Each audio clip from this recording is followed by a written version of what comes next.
Good evening, everyone. I'm going to vogue us into our introduction for tonight's episode of Restitching the Tapestry. Welcome, everyone. So, we've been waiting with bated breath to have another poetry episode because Ari and I are always nerding out about all things poetry. And because we've been talking about such intense topics lately, this is kind of like our way of being like, kind of like take that breath of what's the word I'm thinking of? Fresh Relief, air. right? That we got through those challenging topics. Yeah. So tonight we're going to be doing a poetry reading with a smattering of discussion questions, and each of us will have an opportunity to read some of our work. And we're going to be reading quite a bit of new work between all three of us as well. So we're really excited about that. And of course, before we get any further, how have you both been doing? Welcome, Ari and Jared. Ari, do you want to go first and share how you've been doing? I've been doing pretty great. I had a good week. I've been making journals in Canva and then uploading them to Redbubble. So um, I don't know. I'm really excited about that. And I've been making videos on TikTok, doing tarot videos on TikTok. I had somebody with 19,000 followers follow me on TikTok, and I was like, "Woo, that's exciting!" so, That is exciting. Do you want uh, to do a shameless plug for your book that's upcoming, oh yeah, forthcoming? my book David Lynch is After Me is coming out on October 1st. So I'm really excited about that. It's not a poetry book, but it is a novel. So I'm really excited about that. What I've read so far of it, it's really good. I love Mhm. it. Um, Jared, how have you been and what have you been up to? Um, first of all, I've been doing really well. So I might as well get that out there. But I haven't had I don't have anything super creative and exciting that to announce or anything like that. But I have been writing, just preparing like individual pieces for various projects. So that's been fun, and just getting into the thick of the school year. Really, it's been interesting. It's been good to start the year face to face and see a bunch of really great, talented kids. I mean, I never get tired of it. And then, just been hanging out here with family and enjoying time with my wonderful wife and my kids, and just settling in for what I hope will be a really nice fall. Yay, that's Excellent. good. For me, I've been doing well also. I've been, of course, doing a lot of school related things, and school's been going pretty well.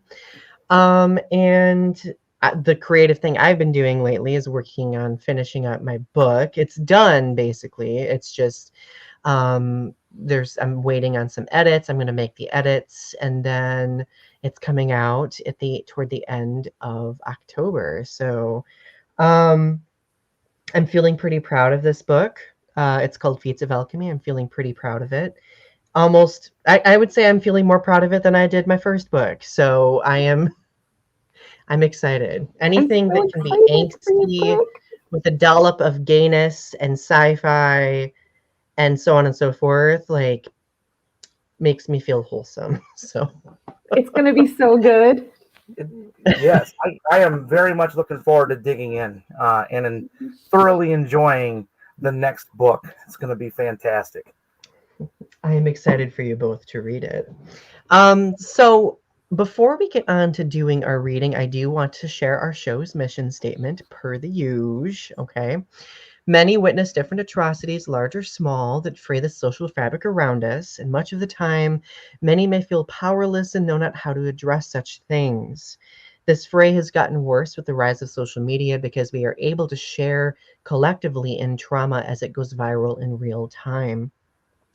And many communities, like marginalized communities, are often the recipients of these, tragic events, these atrocities. So our goal with Restitching the Tapestry is to use our privilege to educate ourselves and in some way, hopefully perpetuate what we learn in order to develop a better understanding of what is happening in the world, especially to marginalized groups. And one way that we really love to do this is through creativity, which is why we periodically we'll do these poetry nights, because poetry has been a vehicle for social change for, hundreds and hundreds of years, and it still is very much that. And we'll probably be talking a little bit more about that toward the end of our episode tonight, because we have a few questions. So, Jared, I have been waiting my whole life to hear more of your work, because I bask in your presence. I love it. So, Jared, would you like to read some selections? Yeah, I can do that. And so, keep in mind, as you read the selections, don't be afraid to also share some tidbits about them, like the history of writing the specific poems, so on and so forth. Sounds great. All right. I think that we are going to get started with an older piece. It is one that I have not read publicly in a little while. But this poem, I always come back to this one, even though I've written pieces that I have been proud of since. This is probably the first poem that I wrote that I actually really was happy that I wrote. A lot of pride in this one. I think it captures my aesthetic as a writer, and just kind of like my aesthetic in general. It's called High Speed Midnight Drive to Heaven. It's in American Fries. P.S. That's on Amazon. Go get it, everyone. Anyway, sorry. You're all right. All right. High Speed Midnight Drive to Heaven. I fired up that old V8 and it hummed along to the sound of the smoking Chuck Berry riffs on the radio as bright lights guided me to the highway. And as I broke free from the exit ramp's grasp, I felt the...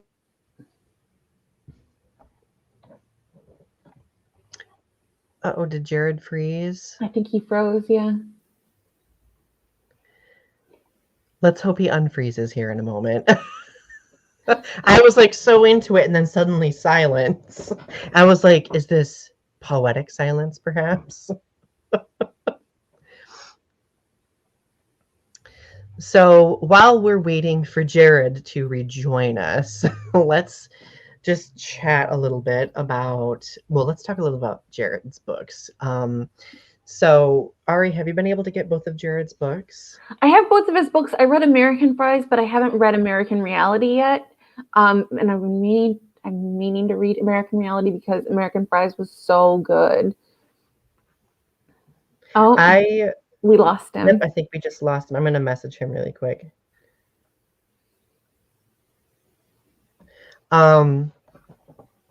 We rarely have any tech issues, so when they do happen, it's like, we've had a good roll.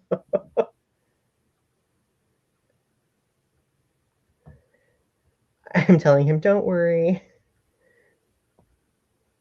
We are bantering while we wait. Oh my gosh, Jared's back.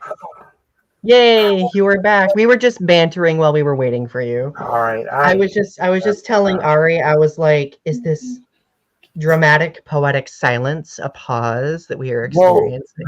Well, we will go with that. We won't blame internet service providers at all for that one. Would you like to start the poem over? Sure, I can do that. All right. High Speed Midnight Drive to Heaven.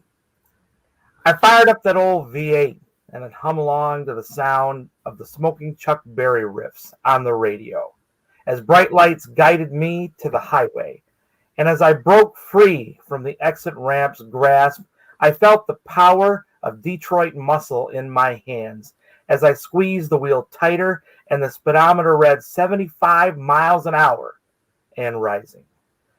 Hail, hail, rock and roll. I sang along to the music and the screaming wind outside, and my hands felt like old Chuck's blistered, calloused fingertips as I held on to that wheel like I was bound for heaven and had to get there before sunrise, and no promise of a good night's sleep at a Holiday Inn was going to slow me down. Oh, Yay. Thank you. I love that poem. I'm surprised it's been so long since you've read it. That's like the sensory details in it are really riveting. Like, I mean, you're always really good with sensory details, but this poem specifically, like, really draws you in. Well, thank you. I appreciate that. That one, that was an interesting one because that piece, probably between the time I started it and the time I finished it was probably about a year. And that's not because it took me like a year of constant tinkering with it so much as it's just that the first draft got tucked into a book. And then I found it sometime later. The one note that I sometimes mention about that particular piece is that when I started writing it, Chuck Berry was still alive. But by the time I had finished it, he had passed. So that was I don't know. It's interesting. And then it's like his last album like was released posthumously somewhere in the middle. So it was it was fun, and it was exciting for me because, like I said, it was the first poem I had written that I was actually proud of. So that one will always be an important piece for me personally. Yeah, that seems pretty Awesome. important. Yeah, it's interesting that you wrote it like in between him being alive and then dying. Like, yeah, it makes sense because it seems like he's such a central figure in the poem, and just the like visual of kind of getting towards Chuck Berry in the poem. It's interesting. So. Yeah, and I think that there's a lot of there's a lot of nostalgia in it. But the spirit, I think, the original spirit of rock and roll is in there as well. The rebellion, the freedom, and just kind of like busting loose from the rules of the road in the piece, but literally beyond that. So yeah, it was a lot of fun to write. And yeah, it's always one of those ones I'm going to keep coming back to, but it has been a little bit, so it was fun to revisit that one. Mm-hmm. Oh, I'm glad we were able to revisit it for sure. Yeah, absolutely. So, what's next on your set list? Let's do something new. Okay. Let's do something new. Yeah. Donny, you might have taken a look at this. But I don't think Ari has seen it, and I don't think too many people have seen it. This was the first piece that I wrote following the publication of American Reality, and it's always interesting to get back to writing after a publication. But this one came to me following reading a news article, and that's always a whole lot of fun to go to the news these days. Right. But it's just joy to be found all the way around. But it was an article just about another gender reveal party and another fire, and that's been causing me, I know a lot of others, people, headaches, whether they're personally dealing with the fires or not. I know that there are just a lot of people who are tired of nonsense and ridiculousness, and this is kind of a response to that. This piece is called The Big Gender Reveal. The only gender revealed at an event featuring cliche pink and blue fireworks that give easily amused attendees a great value 4th of July celebration, and possibly a house fire or bodily harm, isn't that of the unborn child, but of those who chose to throw the party. They're simple-minded men who follow trends, thrive on senseless destruction, and love loud things that go boom, regardless of the body parts they're born with.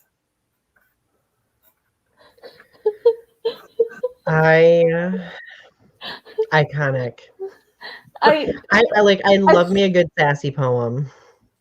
As someone who's non-binary, just the idea of gender reveal parties are pretty ridiculous anyway. So and to throw in fireworks, like things that go boom, yeah, it's pretty ridiculous. So The fact that we're always seeing something in the news about injuries, million acre, national forest fires because of these ridiculous gender reveal parties, it's infuriating. And I think your poem does an excellent job, like capturing like how frustrating it is, not to mention how ridiculous it is at the same time.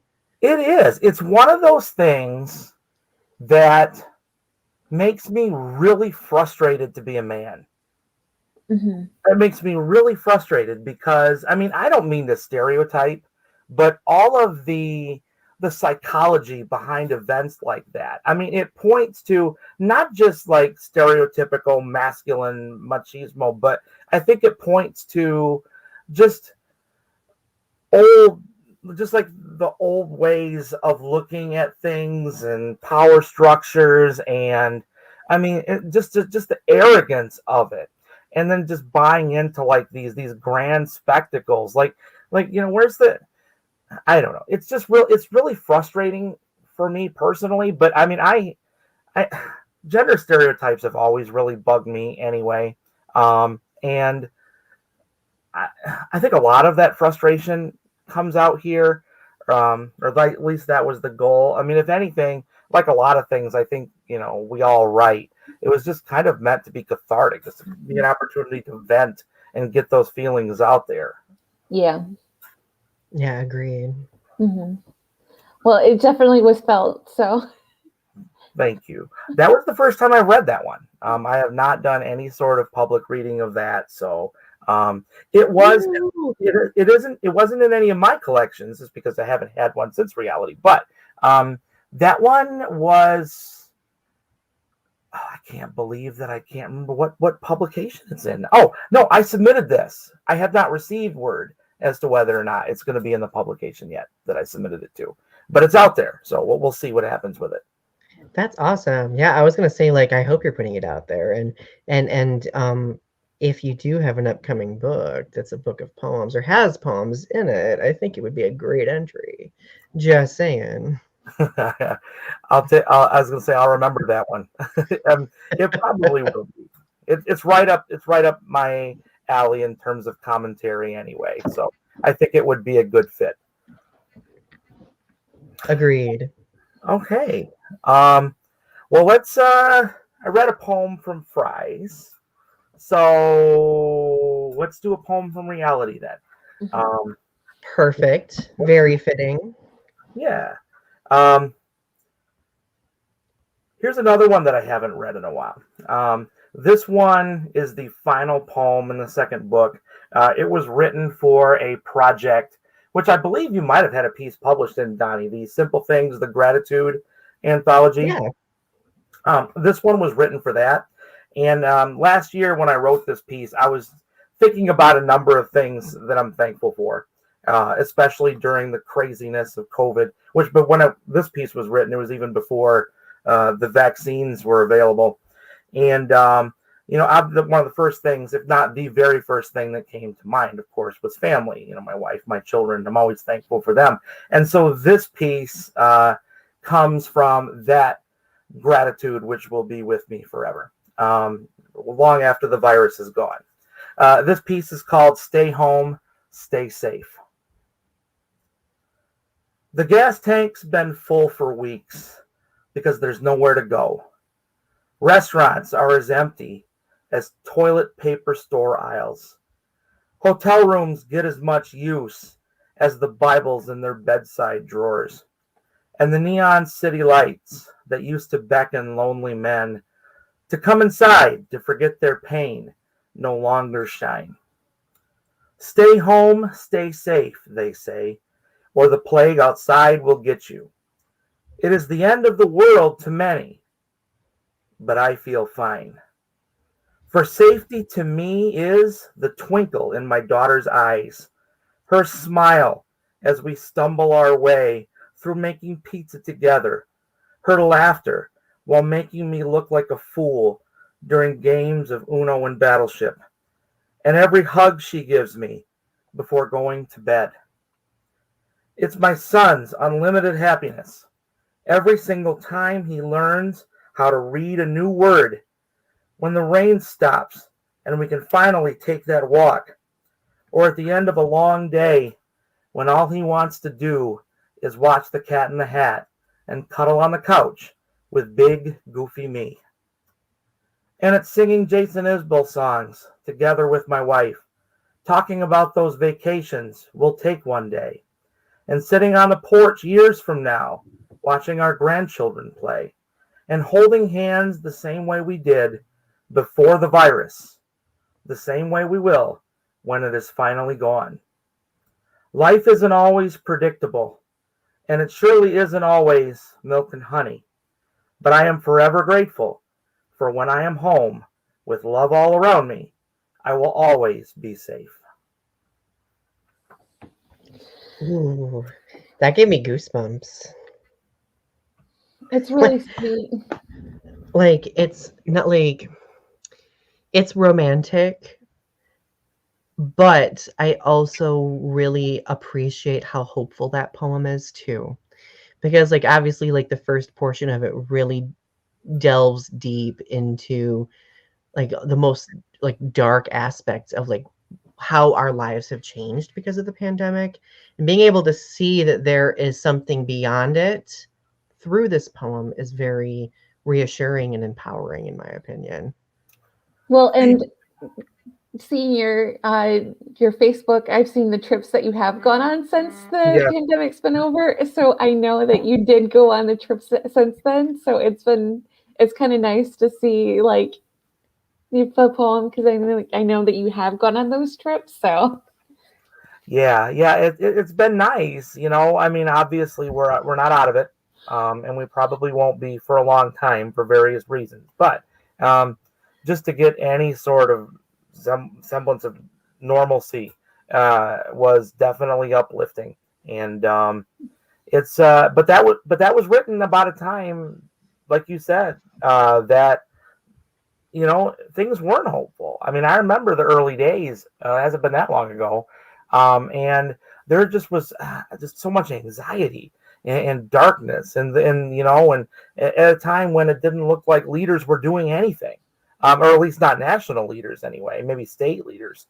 But and I just thought, like, man, what is there to hold on to? But my family is always there, and they kept my eyes open and my heart beating for when nothing else was. So I love that piece that. is always going to be special for me. Mm. It's an amazing piece though. It's really good. Thank you. Well, that was what, number three? Number three? Mhm. I Okay. think so, yeah. All right. Yeah. So how many should I do? 4, 5, 6, something like that? Feel What free was to it? do two more if you would like. Two A more. solid 5. All right. Sounds perfect. All right. So let's do some more new stuff then. I have 2 new Woo! poems. Neither of them have been shared publicly this way. I've posted them on my author profile or whatever, but this is the first time I've read them. So if I stumble over the reading, you'll know why, because I haven't practiced reading these yet. So This is a debut, everyone.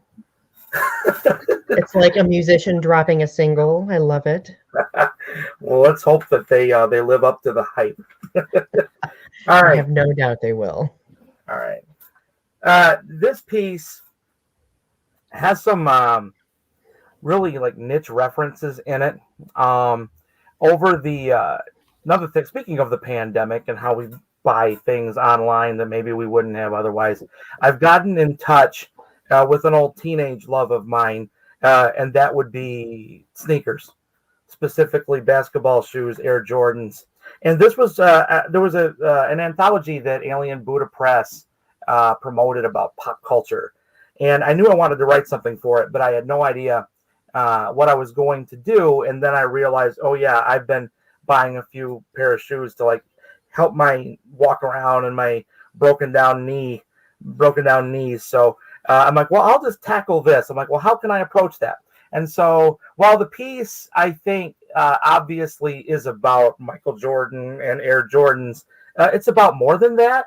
And I think that the overall, the big meaning will come through as I go. So the title of this piece is Why I Wear Air Jordans Instead of a Crucifix. Okay. Why I wear Air Jordans instead of a crucifix. Because I saw MJ defy gravity on a nightly basis. When he took off from the free throw line in a pair of threes and slammed that rock down while lifting Nike up to the heavens. When he hit that buzzer beater over Elo's blonde head on the Cavs home court, no less, with the prettiest jump shot I've ever seen in those beautiful black and red fours. And when he decided to dance again, ascending like the phoenix from minor league ashes, and brought 3 more rings to the Windy City, bookended by that last shot over Byron Russell and those black Ferrari 14s. No push-off necessary. Seeing is believing. He made me, one amongst millions, believe we could fly. And he showed black children, poor children, across the nation that they, too, could reach like a savior would. So when I laced up my first pair of Concord 11s, I felt connected to a higher power, closer to God than I ever did with a cross around my neck. Besides, with all the sins committed in his name, I doubt Jesus would wear one either. Ooh. Yay! Oh, that was awesome. Thank you. That was really awesome. Thanks. I think my favorite aspect about your work, Jared, is how you can take like a sensory detail that's, one thing and then gradually transition it into something else and open it up for the audience to interpret in a variety of different ways. Like that poem, I feel like, is the epitome of your style, which I think is wonderful. Thank you. Yeah, I like to sometimes I like to lead people down the rabbit hole. And like you might think it's one thing when you're going down at the beginning, but then when you get further down there, you find that there's some surprises. And I think the meaning of that piece takes time to develop, but once it gets there, you realize why the title is the way it is. And that's the way it all came out. So what I love about your poems is that you talk about social issues a lot of the time. So you'll definitely like kind of throw them in there. And sometimes it's just like a little hint or just like a little smattering, but you always kind of come back to these like social issues or social justice issues, and you kind of like bring it back around again. Thank you. I mean, these issues mean a lot to me, and I think that probably comes through within my work, and I'm glad it seems to for you too. That makes me really happy. But I also have that love for nostalgia and Americana and things. And so what I don't sit down with the intent of doing that with everything I write. And I don't think I do it with everything I write, but I like to find ways to connect the two. Mm-hmm. And so, there's some metaphorical surprise in there. Mm-hmm. All right. I like it. I nerd out about those things too. Well, I think I got one more, yes? Sounds like good. a plan. All right. This is probably the longest poem I've ever written. And this is the most recent poem that I've written. I wrote it for the Brotherwell Recovery Project, which I believe that both of you are also participating in. And this is my submission for that. It's very personal, but it definitely, I think, aside from the personal details. It's also got like the metaphor stuff that I like to work with. This is the piece that I like to say is about my 20s, which is pretty accurate. The poem is called "The Fight of My Life." The day I turned 21, someone rang the bell, and I wasn't ready. Before I could gather my thoughts, 9/11 cold-cocked me. First tower, right hook to the face. Second tower, the left. Pentagon, cross-body. And Flight 93 leveled me a low blow. One that the ref didn't see, of course. I couldn't even catch my breath. Brain fog set in. The crowd chanted, "Glass jaw." Or was it Glass Jared? I didn't know. And it didn't matter. My naive belief in safety was violated. Round 2, started college, facing a barrage of stick and move, a new student loan here, an exam there, papers due at midnight, and the loneliness that comes from being hours from home. I should have been ready for this. What did I do wrong? I could rope a dope with the best of them, but the jabs, expectations, responsibilities kept coming, and it left me asking, how long could I stay on my feet? Only the onslaught wasn't over in the third. I just moved to the opposite side of the ring, to the other side of the classroom podium. My opponent didn't pull its punches, and neither did my students. Last year, writing mattered here. Morningstar, more like morning shit. So many corkscrews, so many bolos. Am I bleeding? I certainly was fading. The bob and weave wasn't working. My haymakers weren't landing. By the time we were sent to our corners, I wondered if there was anything left in the tank, if my puncher's chance was now only a distant memory. I gathered my thoughts and senses and found my footing by the start of the fourth, when I heard "I love you" repeated from the sea of suits and graphic tees, alcohol and crackerjack that surrounded us. She loves me? It made me feel like a contender, like I could go the distance. Hell, like I could maybe win this thing. Adrenaline started pumping, and I suddenly stopped feeling the sting from its fists. But the bastard wouldn't fall, and soon I could no longer hear my lone fan's affection. Perhaps she's fallen for my foe, or the popcorn salesman, or maybe she just doesn't believe in me. Then a hard uppercut to the chin from out of nowhere had me on the ropes.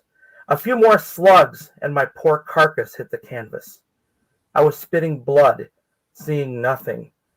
All I could think about was the towel I wish someone would throw in, the bottle of pills on my desk. I wanted to swallow so I could be put out of my misery. As I heard the countdown and my battered mind almost slipped from consciousness, I felt the call to get up from my grandma who raised a fighter, from students who deserved an inspiration, from someone I'd marry one day who'd accept me, for me, along with my wins and losses, and from babies who needed the father I never had. 8, 9, and I lifted myself off the mat. Life hadn't found a way to kill me yet. Like frost, I had miles to go before I slept. Too many years of taking falls left me bruised, but not broken. Now I'm recovered, today and always. So bring it on. Give me all you got. And know that while you might knock me down, you'll never, ever knock me out. Yay! Oh my God. Jared, that poem was phenomenal.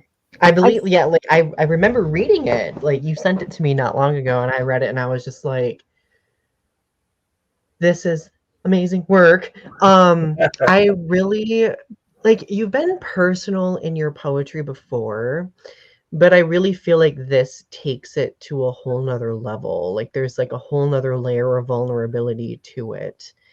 And like it in many ways, like there were aspects of it that I could connect with that really moved me considerably. So thank you for sharing that and surviving all of that and being here.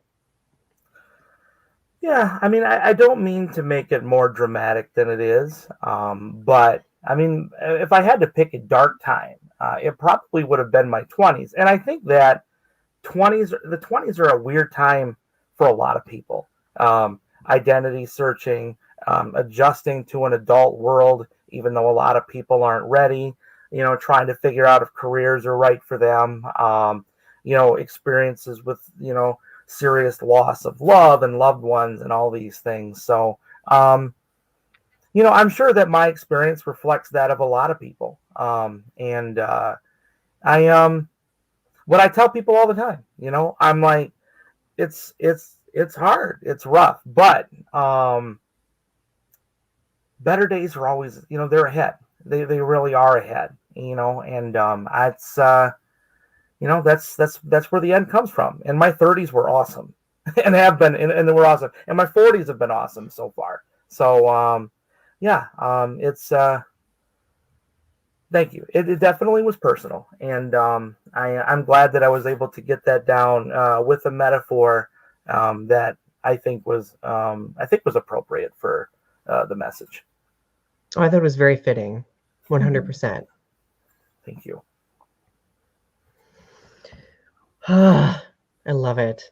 So I've made the decision to forego discussion question segments, mostly because I want us all to be able to at least read 4 to 5 poems, right? I always get a little, ambitious with discussion questions, and it could be the inner teacher because it's like, oh my God, what if we don't have something to talk about for one whole minute of so Yes, I do. Oh, I know exactly what you're it's so talking terrifying. about. So yeah, we will bypass those and continue reading, everyone. So who is next? Oh, You are next. me. I think I'm you're next. Let me take a quick swig of tea. All right. So these are new poems. They are super nerdy, super tree hugging, not super gay. Those are, you'll have to get my book if you want those ones. So okay.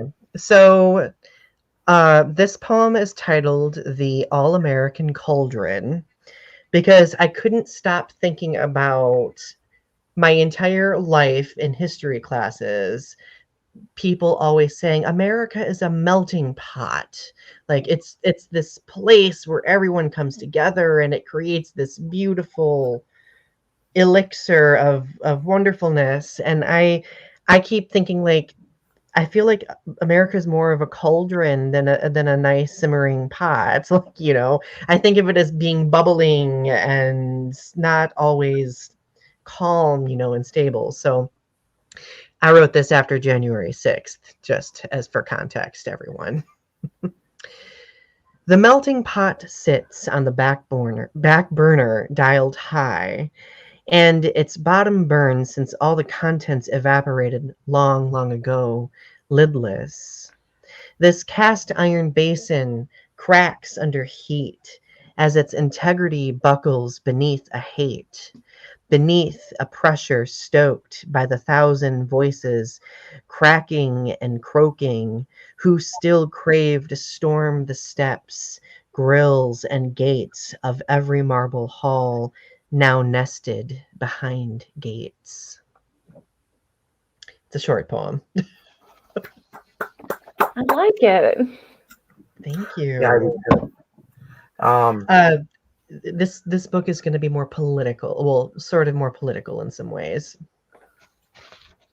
So I think that this was a fun one to start with, and maybe I'm biased just because I've always thought that the melting pot metaphor was an interesting one too, because really that assumes that everything kind of like melts together and becomes one uniform thing, like as if like every bits and pieces of everyone in there. But I think in truth, that might sound good on paper, but it's kind of like, well, we really want everyone to be one thing. We want all these other pieces to basically blend in and become, wasp, or that wasp kind of metaphor. But I liked the fact that not just the melting pot is bad, but the cauldron, the idea that, and then the cast iron pan. That's I mean, I love my cast iron pan, but like it's kind of ugly, when it's greasy. And the same thing I think is true with the cauldron. When you have this idea of it cracking, like a cast iron pan is strong, but it's not invincible. Like it's not invincible. And when it cracks, then all of this mess just comes undone. And I think that January 6th showed us how close we are to that. And I think that this poem really displays all of that well. And so I appreciate this one a lot. Thank you. That really means a lot to me. I appreciate that. Yeah. So now we're going to go in a nerdy direction. There is a series of poems in my collection inspired by the doctor characters throughout the Godzilla franchise. Mad scientists, geneticists who are creating horrible things, like they're just so interesting to me. And I really wanted to tie them into mental health because in the movies, many of them do have some megalomania, mental health challenges, so on and so forth. So this poem is about a character named Dr. Sarazawa, and the last name is the title of the poem, who he appears in the first Godzilla film ever from 1954. And the tragedy of his character is that he is this chemist who, and this kind of spoils the movie if you've never seen it, I apologize, but as a chemist, he creates this weapon of mass destruction. And after Godzilla ends up annihilating so many things and killing so many people, he realizes that he's the only person who can put his weapon to use and make it stop. And that's the tragedy of it. So this poem is titled Sarazawa.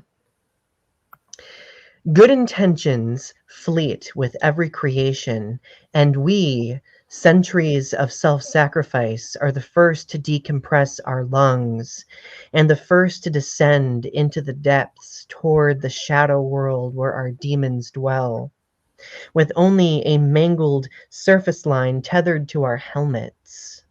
Sometimes those of us with chemical burdens call ourselves to action because we already can't count enough reasons to live. So we justify our descent downward into the beast's pathway like seafloor knights, because self-sacrifice is dangerous in its nobility, in its heroism, as we weaponize our flicker existence against every Godzilla looming beyond the trenches we dig within. Wasn't the weapon of mass destruction the oxygen destroyer? Yes, it was. Yep. Yeah. This poem also has like an interesting, like I tried to format it, like he's descending into the depths a little bit. So ooh, fancy. trying to experiment. Thank you. So Taylor says the baby's waking. Have a good night, Taylor. Anyway, sorry, Jared, go on. No, I was gonna say I'm not that familiar with the Godzilla films, either the old ones or the new ones, and so I was wondering when you started reading if I was just going to be probably like I was worried that the Air Jordan's piece might shut you two out or anyone out. But see, when you read this from the very beginning, this whole idea of science and like discovery and pushing boundaries, it starts with good intentions, but then what happens? What can happen? And so when I was listening, I didn't think about Godzilla so much as I thought about Frankenstein or Moby Dick, like this idea of this dangerous hell-bent pursuit for grand discovery and fame, and I've lost reasons to count to live, and so what do I got to do? I got to keep pursuing. I got to keep going and moving towards this goal, whether it's a good idea or not. And then when you get there, you realize, oh no, this mess exists. It doesn't matter what the good intentions are. We just blew this whole thing up, and we're in trouble now. And so I could relate to that even without the Godzilla knowledge. So I definitely this was nice, and I think that it applies even beyond any realm of fiction. You can just take a look at human history and look at all the mistakes that we've made, even in the name of good intentions. Bravo. And thank you. That's the premise of the entire first Godzilla film as well. Like, Godzilla is the product of humanity's mistakes. And in a way, it's very much a modern take on Frankenstein-ish. It's true. Yeah. Awesome. Well, I'm glad that you guys liked it. Thank you. I was really nervous about my scientist poems, and I was like, you know what? I'm just going to test boundaries and do it. I'm just going to go for it. No, they're really amazing. I like it a lot. Thank you. So the next one takes things back in a more naturistic direction. And I actually wrote this one like 2 days ago. This is probably the freshest poem off the press for Feats of Alchemy, because I can't stop. I've still been adding new pieces. So this poem is titled "The World is Waking." Beneath the dust of this dry plain, the soil stirs in secret, careful in its silence, because every natural resource has been tapped by those alive.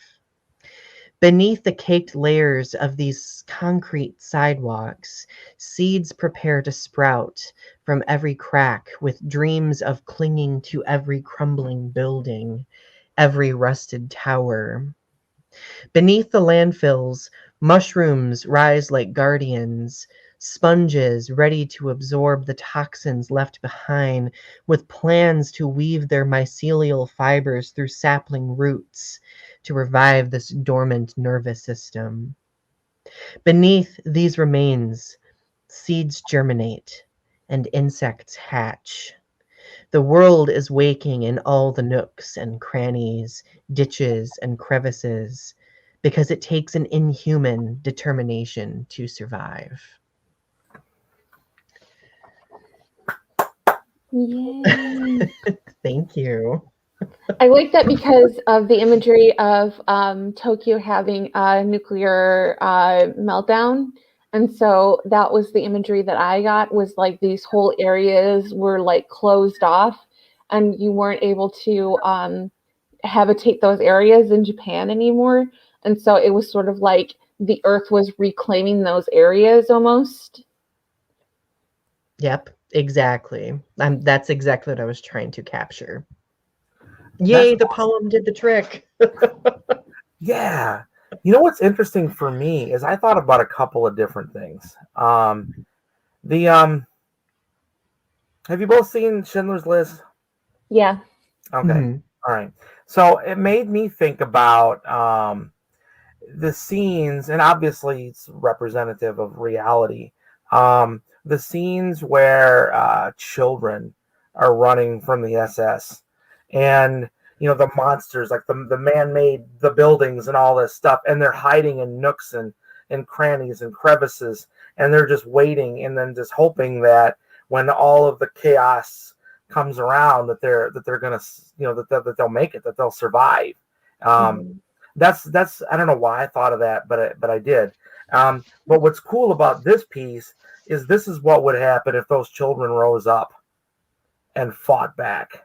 Which in maybe in some ways you could argue that they did years later, but in the moment, this is a triumph over good, a triumph of good over evil, rather.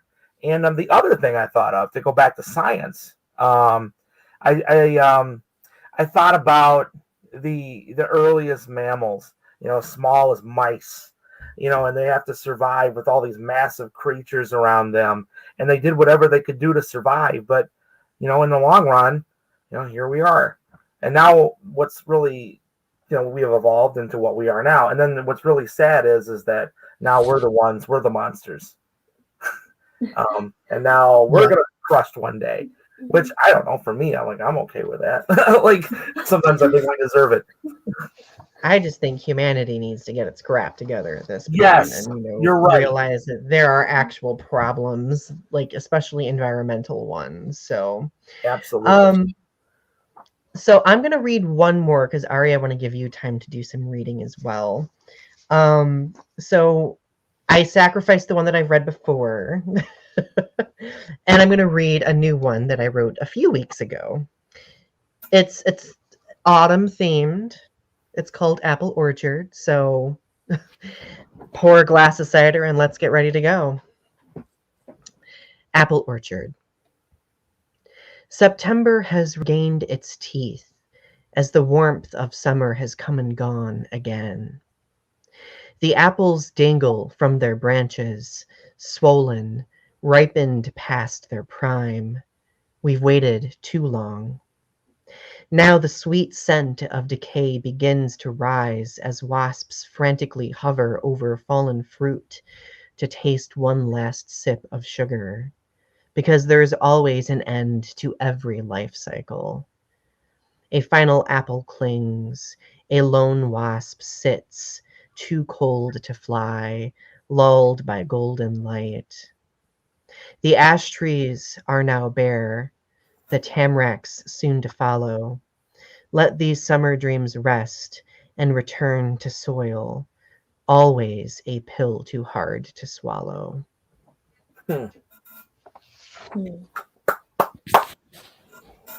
you. Thank you. I don't know, I guess what inspired that poem is we went to this little barbecue thing, and I got so caught up in the yellow jackets buzzing around everything. And I remembered that the reason why bees are more annoying this time of year is because they're all technically starving to death. Yeah. Which is kind of morbid to think. So I couldn't stop thinking about how we romanticize and glamorize fall. Everything's decaying and dying and becoming frantic and preparing for winter, So I was just so much is happening beneath what we see typically. So that's where that one came from. It's a pretty good one. Oh, thank you. Yeah, it definitely accomplished what it had to do through perspective for sure. And I wasn't sure the way it was going to go at the beginning. I wasn't sure if you were going to make this a dark romantic shift. But then the romance starts to fall off, and we see the perspective of, because I can't stand yellow jackets or wasps or anything. I'm pretty sure I have a legitimate phobia. I don't know where it comes from.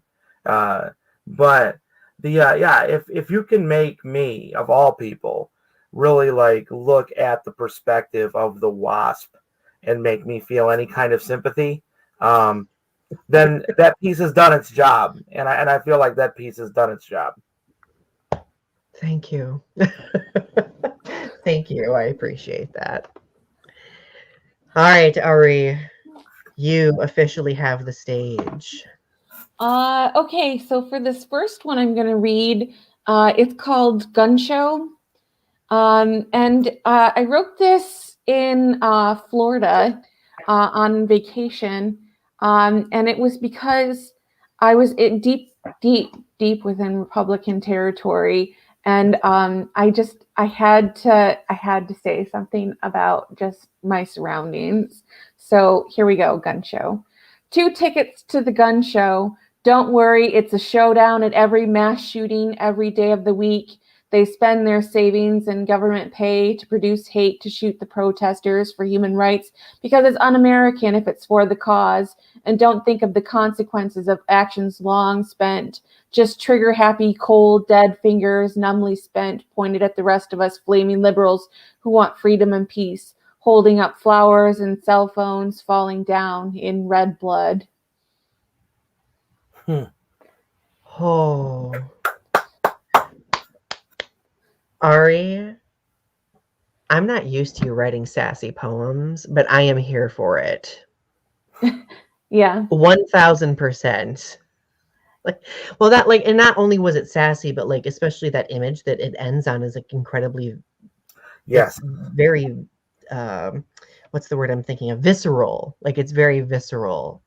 And I think it perfectly encapsulates like the distinguishing qualities of a lot of people. And especially when you look at rural areas versus non-rural areas. Mhm. I love the way you deconstruct the romanticism of these areas here. The way you take these things, the gun shows that are celebrated in really conservative areas, and just like you expose the toxic reality of that really well here. And I love the way you close this, just like Donnie said, with that red blood coming down. Like it's such a I know that you're talking about shootings earlier, but for whatever reason, that is the image that really stuck with me. It's kind of like, usually when you think about red and looking through like rose-colored glasses, it's usually to make it rosier, more optimistic. Where here, I can just see that red blood coming down and like making everyone's vision just shift to something far darker. And it's the reality coming down to make us see, the blood that ultimately is on a lot of folks' hands for inappropriate romantic attachment to these weapons of war and violence. Really well Yeah, done. agreed. Okay, so the second poem is, I'm going to read another political poem because I'm feeling sassy tonight. So I love it. the second one is called Black Lives Matter. And I don't think I need to have any introduction on this one. I think it just speaks for itself. So, of this earth, we've seen the spill of things, heaven and earth, come alive by blood spilt and taken to the end of tide of human condition. Black lives matter. Black lives matter. Black lives matter, always and forever. What they did to him, what they did to her, what they do every time. It's not just protest for protest's sake. It's because it's a slaughter. Innocent lives, people just trying to live normal lives, average lives, people getting killed for living, and police being too out of touch. These days filled with every man and woman, defund the police, say it loud and clear, I know what it means, and then break the ice. Wow. Yeah, that poem speaks definitely for itself, 100%. And I really like that it just takes the rose tinted glasses that a lot of people wear when it comes to the fact that people are dying and people are rationalizing it. It takes those rose tinted glasses and smashes them, which is so important. Absolutely. Something that I really liked about this piece are those lines when you're talking about it's about him, it's about her. I think that allusions to specific people can be a powerful tool in writing, but I'm glad that you left them general because that allows us to plug in any variety of names and also allows us to plug in the idea that how many names don't make the news. I'm like, I obviously think that we should, that we should talk about individual stories because they're horrific and that brings attention. But, if those were the only names in all of America that this was happening to, that this was a problem for, maybe it wouldn't be as big of a deal. But obviously, it's not just those specific names that we all know. And so the fact that you left that general, I really appreciate. And the other thing that I really liked, aside from the message itself, was the ice image at the end. Break the ice, and I like ice here. One, because obviously we need to break it, but because ice is frozen, ice is like solid. It's kind of like something that it's stagnant, right? It doesn't move, and for too long, we've looked at the status, the oppression that has been going on for far too long, and it's been frozen. It's stagnant. We need to break it. We need to create that movement again. And so, kudos to you on a really solid image to close this thing out. Very well done. I love it. Same. Okay, so for my last poem, I'm going to read, where is it? Something less political. It's called Trail Magic. So trail magic, what that is when you go hiking and you're in the middle of the desert and maybe you run out of water, sometimes people, what they'll do is they'll leave behind water or food in just random places in the middle of the desert. And so you'll come upon something in the middle of the desert and it's like, oh, that's trail magic. So that's what trail magic means. It's settled into winter now. Masks to keep the face warm and to keep the germs out. Vaccine is on the way, but is relief on the way? A hope, like water coming up in the desert. Trail magic, someone left behind. When you've gotten oh so lost and can't find your way, suddenly it makes sense. Aha! Trail magic, come back to, get back on. There's a vaccine coming, but it may take a while. Will there be enough? There's certainly going to be a push. My mom said they waited outside the factory and watched them go, only a couple hours from here. And I thought, yeah, it feels pretty historic. I'd want to watch it too. Wow. It really places us in the perspective, like pandemic related, of taking a step back and examining it on a bigger scale, right? Like, I think a lot of people downplay the fact that we are living in very historic times and that, you know, in the future, people are going to look back at this time and be like, this is all that happened. This is, you know, a lot of the problems that were taking place. These were the advances that took place, right? And I really think that that poem in of itself acts like trail magic of sorts, if that makes sense. It's like a little morsel left behind for people to illustrate to people like the full breadth of what things are like right now, if that makes sense. Yeah. Yeah, I completely agree with that. You know, when I think about the times we're living in too, and I think about